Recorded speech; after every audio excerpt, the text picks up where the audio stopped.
Hi, my name's Dave Flynn, and thanks for watching my bass collection. Today we're taking a look at my Hohner B2 series headless bass guitar. Now at first glance you might think of this as a Steinberger bass. And certainly there are a lot of similarities between the two instruments, but there are probably more similarities between this instrument and the Steinberger of today, as opposed to the L series instrument that this was copied from of the early 80s. I'm doing this review in two parts. So part one of this is just looking at a little bit of the history of the Hohner instrument and where it kind of fits into the whole Steinberger story. The second part of this, I'll take a look at some of the sound tests and just give a little bit of my thought of what to look out for if you're looking for an instrument today. So if you want to ignore the whole sort of boring bit, feel free to fast forward and catch up to the sound bites a little bit later on. But if you're not familiar with the whole Steinberger story, then look, I encourage you to have a look at it and sort of research it a little bit on the internet. It is an interesting story, but suffice to say, at the early 80s, this instrument was hailed as being a revolution in instrument manufacture, technology and design. And for a whole lot of reasons. It was as big a deal at the time as Leo Fender and the invention of the precision bass. That's basically the way it was seen. And part of that whole thing is very much this unique cricket bat headless design that is the Steinberger bass. The Steinberger, though, besides this sort of unique design, was also hailed as a revolution in terms of the manufacturing process, which was an one-piece graphite neck and body, which made it really light and really strong. So it was a really hard-wearing kind of instrument. It also had this unique tuning system that went along with the whole headless idea. And also incorporated what was called EMG pickups, which up until that stage not many of us had really heard about. And certainly after that time it was something that everyone wanted to get their hands on. All of that combined basically produced what we know as, or what we call the Steinberger sound, which has been described as cold, clinical, but I like to think of it as a very sort of pure tone. And a very neutral kind of tone, and it's certainly after you'd heard the Steinberger sound, it was certainly something that you kind of wanted to aspire to. And certainly if you couldn't get a Steinberger at the time, and they were hugely expensive, you were wanting to get a piece of that quality sound by installing EMG pickups into your instrument, or just finding anything that you could do just to get a little glimpse of that tonal quality.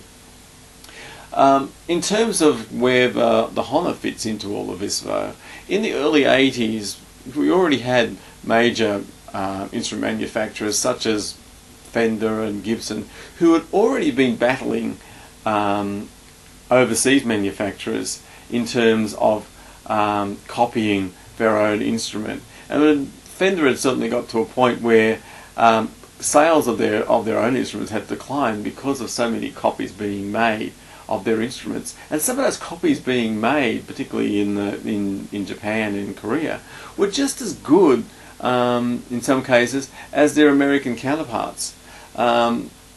Certainly Steinberger, I think, seeing a similar issue emerging, wanted to head off any kind of potential that their design would be overly copied. And they did that basically by licensing their design to another manufacturer to essentially build their own copies or their own bootlegs.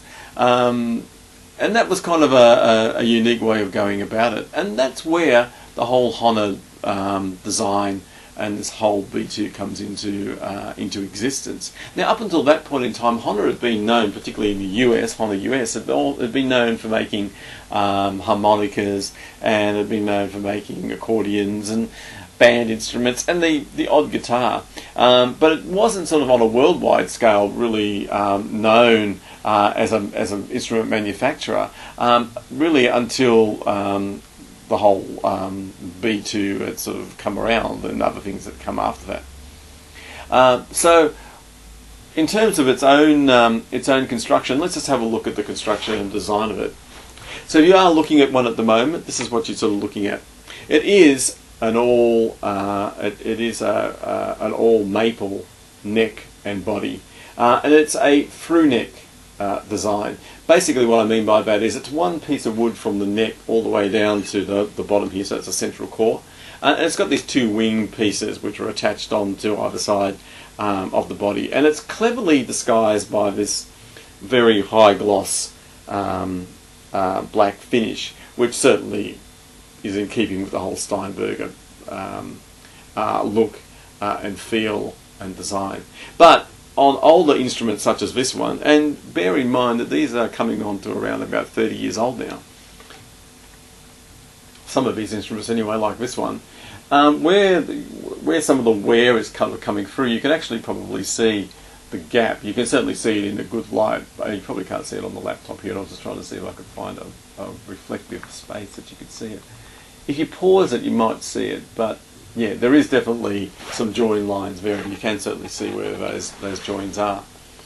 In terms of the Steinberg licensing and where that sort of fitted in with the manufacturer of the B2, the B2 is certainly fitted with this Hohner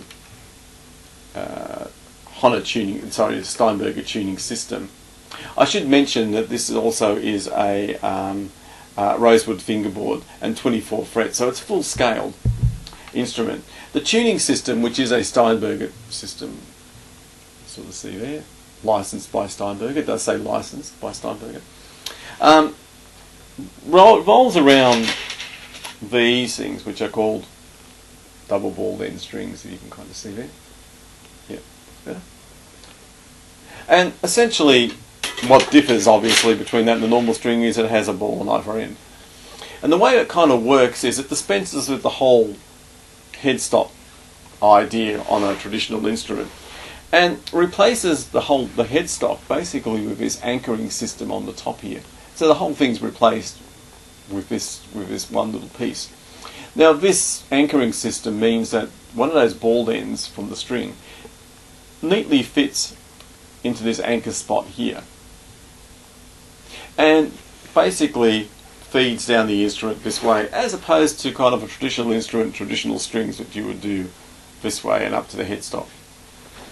So it feeds down the instrument this way and ends up at this, which is the Steinberger tuning system, which is basically the tuning system and the bridge all in one piece.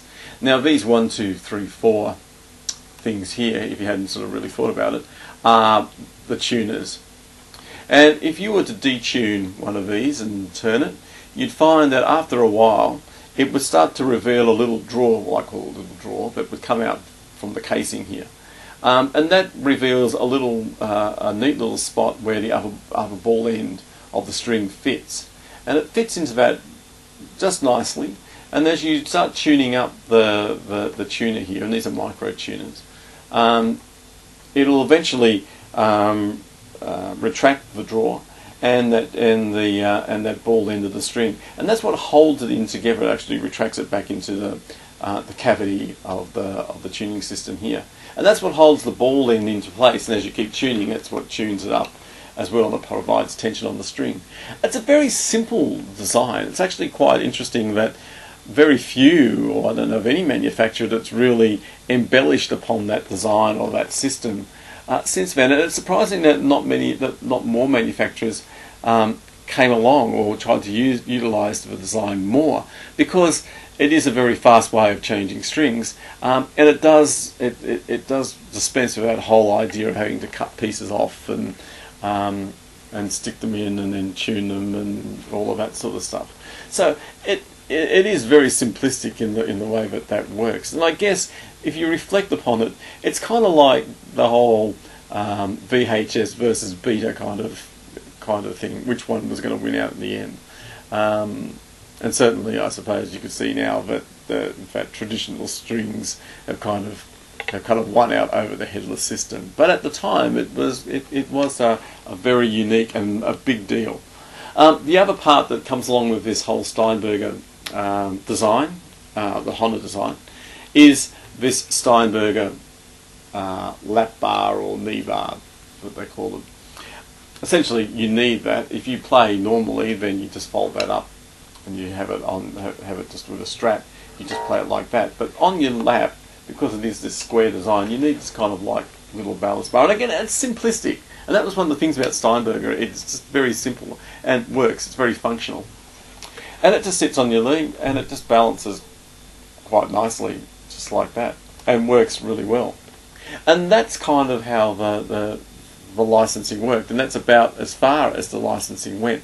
Everything else really depends upon when you bought your instrument and where you bought your instrument in terms of electronics and everything else. And we'll have a look at that in part 2, so bear with me for that one. Stay tuned, and I'll see you in a little bit.